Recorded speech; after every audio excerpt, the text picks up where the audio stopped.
Anisha plevunum, Anisha mangunum,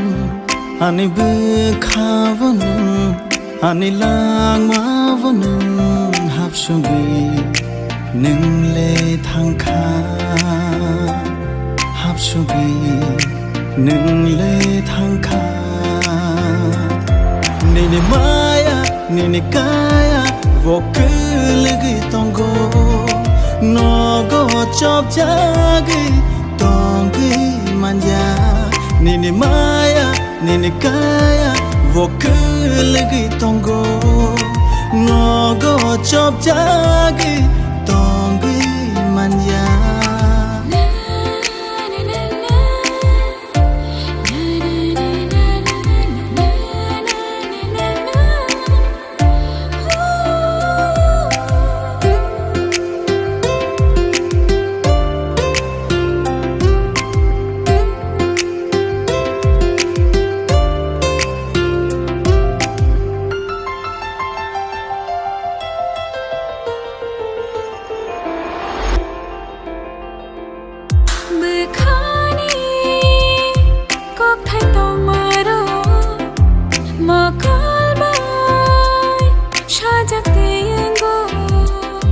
Ham chang ma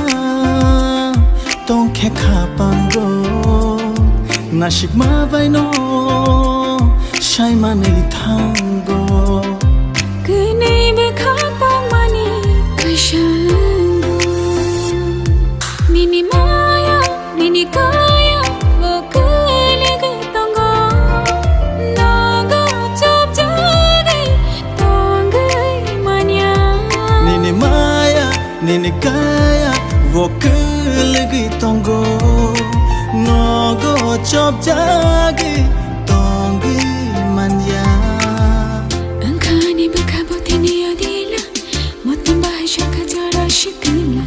shini shadang kitang nani shoili bina hanu ani bekabokula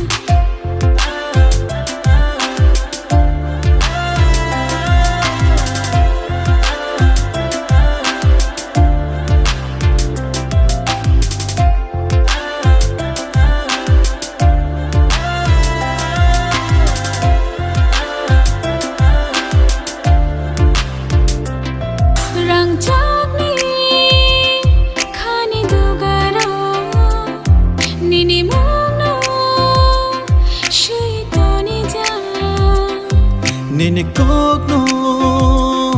khenayang tini khapagani